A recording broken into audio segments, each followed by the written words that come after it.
Allez, bienvenue pour cet épisode numéro 2. On va parler aujourd'hui d'entraînement et je vous montre tout ça tout de suite.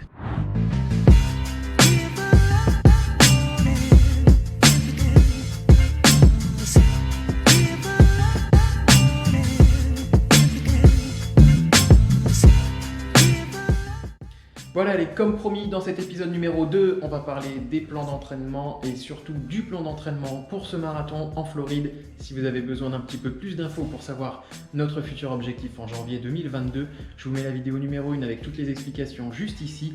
Allez voir, n'oubliez pas de vous abonner et de cliquer sur la petite cloche, comme ça vous verrez toutes les prochaines vidéos, vous aurez la notification. Pour ce qui est du plan d'entraînement, je vous montre ça tout de suite. Alors voilà, vous avez justement le plan d'entraînement devant vous. Vous voyez qu'à chaque fois, il y a un cycle, c'est noté en bleu. Vous avez le cycle 1, le cycle 2 et ensuite le cycle 3 sur la page suivante. Pour ce qui est du cycle 1, comme je vous ai dit, c'est à chaque fois sur 4 semaines, 3 semaines d'effort et 1 semaine de récup par cycle. On démarre le premier cycle avec des entraînements le mardi, le jeudi et le dimanche. L'idée, c'est d'avoir à chaque fois des jours de récup entre chaque séance.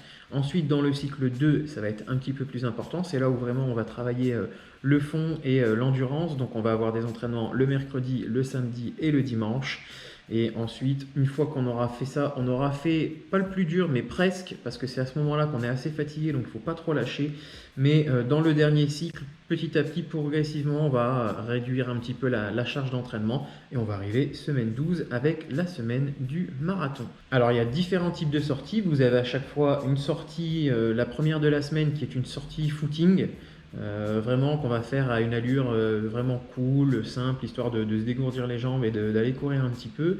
La deuxième séance, ça va être une séance avec un petit objectif. On a des séances, par exemple, si on prend la semaine 2, vous avez 1h20 avec 10 minutes plus rapides à faire. Donc en gros, vous courez tranquillement, mais vous avez 10 minutes où il va falloir accélérer un petit peu pour aller chercher un minimum de vitesse. Moi, c'est quelque chose que je fais, mais pas non plus, je respecte pas non plus le truc à fond. C'est-à-dire que je vais faire mon heure 20 si je suis cet entraînement-là. Les 10 minutes plus rapides, je vais les faire. C'est-à-dire que je vais aller 10 minutes un petit peu plus vite que l'allure que je vais tenir pendant la séance. Mais je ne cherche pas non plus à me faire 10 minutes à fond la caisse. Je pense que s'il y a trop de risques de blessure, j'ai déjà eu beaucoup de cas de blessure.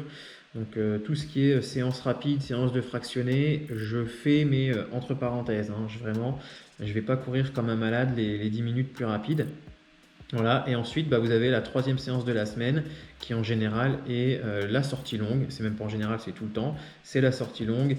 Et vous voyez, on a 1h30 pour les premières sorties. On vient chercher les 2 heures. Et dans les fins de cycle, on va aller jusque ici 2h15 pour le dimanche, sachant que le samedi, on aura couru déjà aussi, puisqu'on va enchaîner les séances le samedi et le dimanche pour vraiment fatiguer l'organisme un maximum. Donc on va avoir 1h15 avec 2h15 le lendemain, 1h20 avec 2h15 le lendemain. Voilà, ça c'est les séances, c'est les semaines qui sont les plus dures et où on est le plus fatigué. Et vous allez voir, après vraiment sur la fin de l'entraînement, on réduit petit à petit la charge.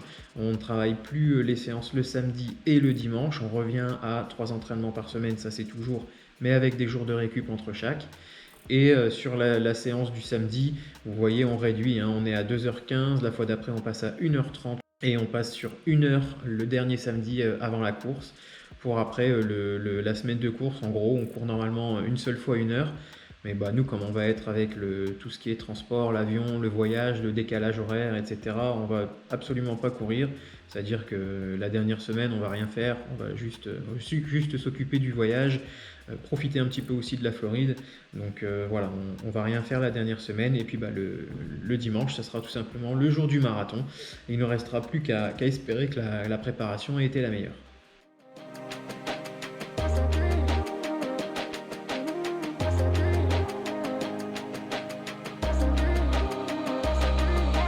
Alors pour ce qui est des entraînements en attendant notre préparation, la préparation elle démarre le 18 octobre, donc l'idée c'est pas du tout de partir de zéro, parce que si on court pas, qu'on n'a pas l'habitude de courir et qu'on se dit allez hop, je vais me faire une préparation en 12 semaines et ça va passer crème, Oui, si vous faites votre préparation, c'est sûr, ça va vous aider, mais par contre, il y a de grandes chances de se blesser, d'être fatigué ou de ne pas savoir tout simplement suivre cette préparation. C'est pour ça, du coup, j'ai demandé à Béranger, qui est un petit peu moins habitué à courir, en tout cas moins régulièrement, de courir pour l'instant 2 fois par semaine. Il est sur un rythme de 2h30 par semaine, donc ce qui est déjà vraiment très très bien. La semaine dernière, ici, il a fait 3h48, 3 sorties. Donc une sortie où il a fait 10,3 km, une sortie où il a fait 15,7 et une sortie à 7,6, ça l'a amené sur 33,6 km, ce qui est déjà vraiment beaucoup. Du coup, je lui ai dit que semaine prochaine, il allait devoir calmer un petit peu. Il faut qu'il se fasse une semaine de récup, donc bien courir avec des jours bien espacés pour bien récupérer et limiter. Par exemple, de courir simplement 2 fois 30 minutes ou 2 fois 40 minutes. Ça va lui permettre d'assimiler l'entraînement qu'il a fait jusque-là, tous les kilomètres qu'il a engendrés, et ça va lui permettre aussi tout simplement de récupérer correctement. Alors pour ce qui est du mien, en attendant la préparation, pour ce qui est de mon entraînement, j'ai pas mal couru, fait du trail et de la rando pendant les vacances. Donc j'ai eu une belle semaine avec plus de 40 km de fait en montagne, donc assez costaud. Pour ça, du coup, j'ai ralenti un petit peu les semaines qui ont suivi. J'ai des semaines à 21 km avec donc deux sorties, 2h09, c'est deux sorties d'1 heure en gros. Ici, j'ai 21 km avec 2h17, donc pareil, assez light. Cette semaine, la semaine qui vient de s'écouler, on est à 30,7 km, 3h32. J'ai fait 3 sorties, une sortie de 14, une sortie de 9 et une sortie de 10. Donc voilà, donc assez cool. La dernière sortie, c'était dans les Monts de Flandre, donc avec 300 mètres de dénivelé, ce qui est déjà pas mal. Voilà, donc cette fois-ci, on va faire encore une bonne semaine et puis ensuite on va alléger parce que j'ai un trail fin septembre. Donc il faut aussi que je fasse ma semaine de récup juste avant le trail. Et après ça, en gros, on va juste trottiner, faire les 2-3 séances par semaine et on entamera du coup la préparation des 12 semaines, la semaine du 18 octobre. Alors pour ceux du coup qui voudraient me suivre sur Strava, je vous mettrai le petit lien ici si vous avez Strava. Vous avez bien, en gros c'est une appli, vous avez toutes les stats de course à pied, de vélo et d'autres activités sportives. Ça vous permet de voir un petit peu ce qu'on fait, de suivre un petit peu nos entraînements, nos allures. Comme je l'ai dit, l'allure pour l'instant c'est pas du tout l'objectif. Nous ce qu'on veut c'est finir le marathon dans de bonnes conditions. On se met pas d'objectif de chrono.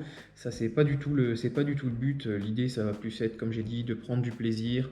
On va prendre la GoPro avec, on va se filmer ça tranquillement et surtout c'est de faire un bon souvenir pour Béranger. Voilà, vous en savez maintenant un petit peu plus sur toute la préparation et tout l'entraînement qu'on a prévu jusqu'au marathon. On a pour s'entraîner jusque janvier 2022. En tout cas, j'espère que l'épisode vous aura plu. On vous fera un petit récap avec Béranger de tout ce qu'on aura fait comme entraînement de temps en temps. On vous montrer un petit peu où on en est dans la préparation. C'est tout pour l'épisode 2. Je vous donne rendez-vous prochainement pour l'épisode 3. D'ici là, je vous dis à la prochaine. Ciao, ciao!